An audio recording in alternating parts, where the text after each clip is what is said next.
സൂറത്തുൽ അൽ ഖമർ മക്കയിൽ അവതരിച്ചത്. അധ്യായം 54. അൽ ഖമർ മക്കയിൽ അവതരിച്ചത്. ഒന്നാമത്തെ സൂക്തത്തിൽ ചന്ദ്രൻ പിളർന്നിട്ടുള്ള കാര്യം പറഞ്ഞിട്ടുള്ളതാണ് ഈ അധ്യായത്തിന് ഇപ്രകാരം പേര് നൽകപ്പെടാൻ കാരണം.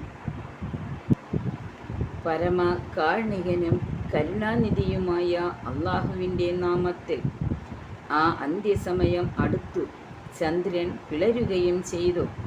ഏതൊരു ദൃഷ്ടാന്തം അവർ കാണുകയാണെങ്കിലും അവർ പിന്തിരിഞ്ഞ് കളയുകയും ഇത് നിലനിന്ന് വരുന്ന ജാലവിദ്യയാകുന്നു എന്ന് അവർ പറയുകയും ചെയ്യും.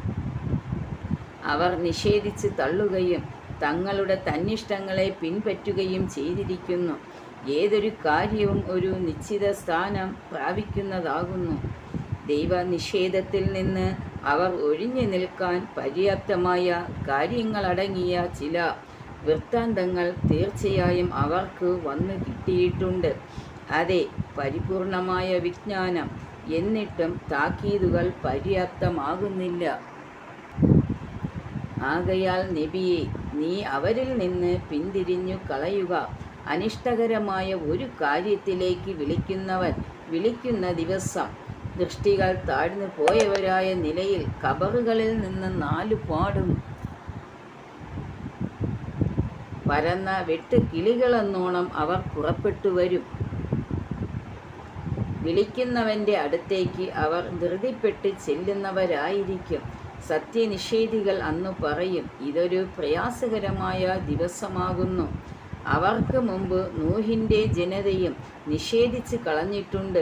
അങ്ങനെ നമ്മുടെ ദാസനെ അവർ നിഷേധിച്ച് തള്ളുകയും ഭ്രാന്തൻ എന്ന് പറയുകയും ചെയ്തു. അദ്ദേഹം വിരട്ടി ഓടിക്കപ്പെടുകയും ചെയ്തു. അപ്പോൾ അദ്ദേഹം തൻ്റെ രക്ഷിതാവിനെ വിളിച്ച് പ്രാർത്ഥിച്ചു, ഞാൻ പരാജിതനാകുന്നു. അതിനാൽ എൻ്റെ രക്ഷയ്ക്കായി നീ നടപടി സ്വീകരിക്കണമേ. അപ്പോൾ കുത്തിച്ചൊരിയുന്ന വെള്ളവും കൊണ്ട് ആകാശത്തിൻ്റെ കവാടങ്ങൾ തുറന്നു. ഭൂമിയിൽ നാം ഉറവുകൾ പൊട്ടിക്കുകയും ചെയ്തു. അങ്ങനെ നിർണയിക്കപ്പെട്ട് കഴിഞ്ഞ ഒരു കാര്യത്തിനായി വെള്ളം സന്ധിച്ചു. പലകകളും ആണികളുമുള്ള ഒരു കപ്പലിൽ അദ്ദേഹത്തെ നാം വഹിക്കുകയും ചെയ്തു. നമ്മുടെ മേൽനോട്ടത്തിൽ അത് സഞ്ചരിക്കുന്നു. നിഷേധിച്ച് തള്ളപ്പെട്ടിരുന്നുവെന്ന ദൈവദൂതന് ഉള്ള പ്രതിഫലമത്രേ അത്. തീർച്ചയായും അതിനെ, പ്രളയത്തെ നാം ഒരു ദൃഷ്ടാന്തമായി അവശേഷിപ്പിച്ചിരിക്കുന്നു. എന്നാൽ ആലോചിച്ചു മനസ്സിലാക്കുന്നവരായി ആരെങ്കിലുമുണ്ടോ? അപ്പോൾ എൻ്റെ ശിക്ഷയും താക്കീതുകളും എങ്ങനെയായിരുന്നു എന്ന് നോക്കുക. തീർച്ചയായും ആലോചിച്ചു മനസ്സിലാക്കാൻ ഖുർആൻ നാം എളുപ്പമുള്ളതാക്കിയിരിക്കുന്നു.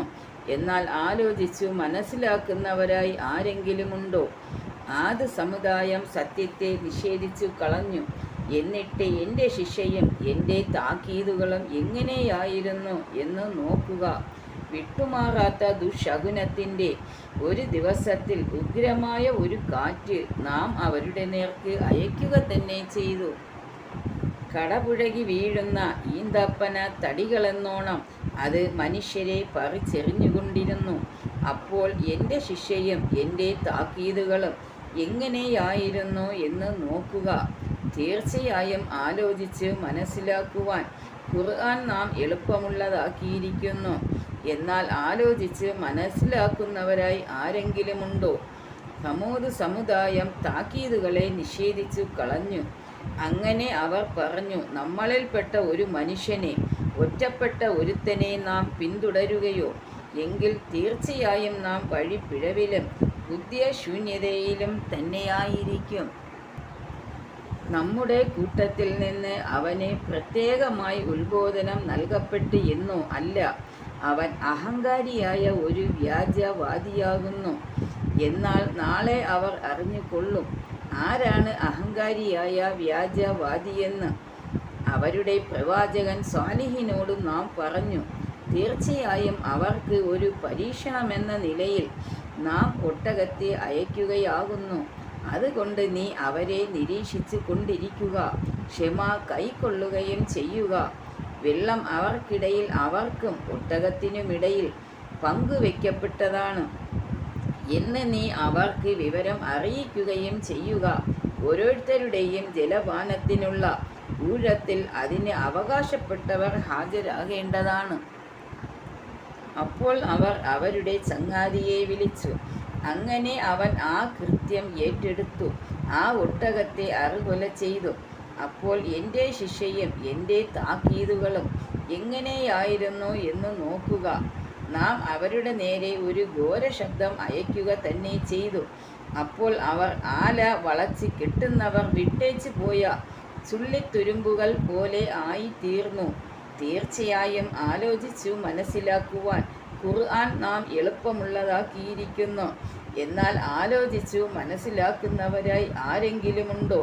ലൂത്തിൻ്റെ ജനത താക്കീതുകളെ നിഷേധിച്ചു കളഞ്ഞു.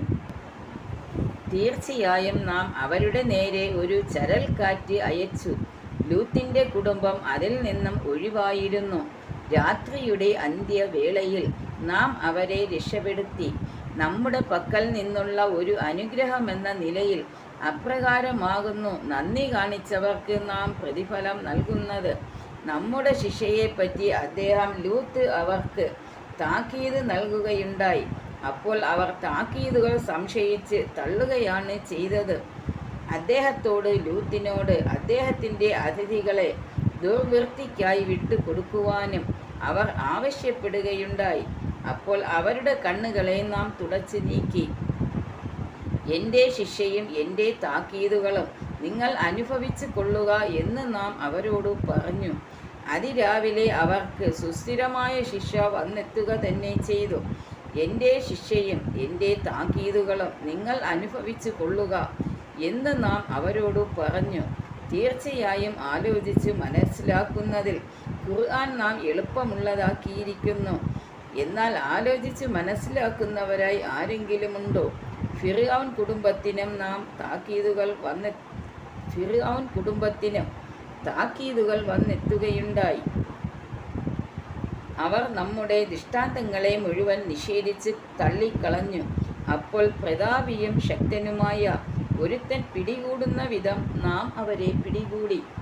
ഹേ അറബികളെ, നിങ്ങളുടെ കൂട്ടത്തിലെ സത്യനിഷേധികൾ അവരെക്കാളൊക്കെ ഉത്തമന്മാരാണോ? അതല്ല വേദ പ്രമാണങ്ങളിൽ നിങ്ങൾക്ക് മാത്രം വല്ല ഒഴിവുമുണ്ടോ?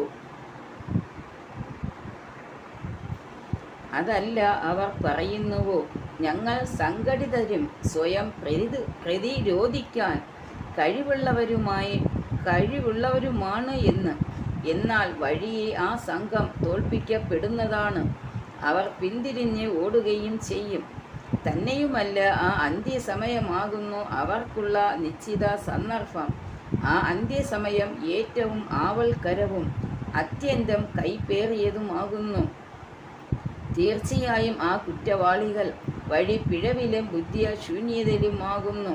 മുഖം നിലത്ത് കുത്തിയ നിലയിൽ അവർ നരകാഗ്നിയിലൂടെ വലിച്ച് ഇഴയ്ക്കപ്പെടുന്ന ദിവസം അവരോട് പറയപ്പെടും, നിങ്ങൾ നരകത്തിൻ്റെ സ്പർശനം അനുഭവിച്ച് കൊള്ളുക. തീർച്ചയായും ഏതു വസ്തുവേയും നാം സൃഷ്ടിച്ചിട്ടുള്ളത് ഒരു വ്യവസ്ഥ പ്രകാരമാകുന്നു. നമ്മുടെ കൽപ്പന ഒരൊറ്റ പ്രഖ്യാപനം മാത്രമാകുന്നു, കണ്ണിൻ്റെ ഒരു ഇമവെട്ടൽ പോലെ. ഈ സത്യനിഷേധികളെ, തീർച്ചയായും നിങ്ങളുടെ കക്ഷിക്കാരെ നാം നശിപ്പിക്കുകയുണ്ടായിട്ടുണ്ട്. എന്നാൽ ആലോചിച്ചു മനസ്സിലാക്കുന്നവരായി ആരെങ്കിലുമുണ്ടോ? അവർ പ്രവർത്തിച്ച ഏത് കാര്യവും രേഖകളിലുണ്ട്. ഏത് ചെറിയ കാര്യവും വലിയ കാര്യവും രേഖപ്പെടുത്തി വയ്ക്കപ്പെടുന്നതാണ്. തീർച്ചയായും ധർമ്മനിഷ്ഠ പാലിച്ചവർ ഉദ്യാനങ്ങളിലും അരുവികളിലുമായിരിക്കും, സത്യത്തിൻ്റെ ഇരിപ്പിടത്തിൽ ശക്തനായ രാജാവിൻ്റെ അടുക്കൽ. അല്ലാഹുവേ, ഖുർആൻ പഠിക്കുകയും പഠിപ്പിക്കുകയും ചെയ്യുന്നവരുടെ കൂട്ടത്തിൽ നീ ഞങ്ങളെ ഉൾപ്പെടുത്തി അനുഗ്രഹിക്കണേ. അല്ലാഹുവേ, നിൻ്റെ സത്യദീനിൽ നീ ഞങ്ങളെ ഉറപ്പിച്ച് നിർത്തണേ. നീ ഞങ്ങൾക്ക് മാപ്പ് തരികയും പുറത്തു തരികയും ചെയ്യണേ. അല്ലാഹുവേ, നീ ഇഷ്ടപ്പെടാത്ത ഒരു കാര്യവും ഞങ്ങളിൽ ഉണ്ടാകാത്ത രീതിയിൽ ഞങ്ങളുടെ ഹൃദയത്തെ നീ ഉറപ്പിച്ച് നിർത്തണേ. ജീവിച്ചിരിക്കുന്ന കാലം വരെയും സജ്ജനങ്ങളെ ഉൾപ്പെടുത്തുകയും മൗത്ത് സമയത്ത് കെലിമ ഷഹാദത്ത് പറഞ്ഞ് പുഞ്ചിരിയോടുകൂടി മരിക്കുവാനുള്ള ഭാഗ്യം നൽകി അനുഗ്രഹിക്കുകയും ചെയ്യണേ. ആമീൻ ബിറഹ്മതിക യാ അർഹമർ റഹീമീൻ. വൽഹംദുലില്ലാഹി റബ്ബിൽ ആലമീൻ. അസ്സലാമു അലൈക്കും വറഹ്മത്തുള്ളാഹി തആല വബറകാതുഹു.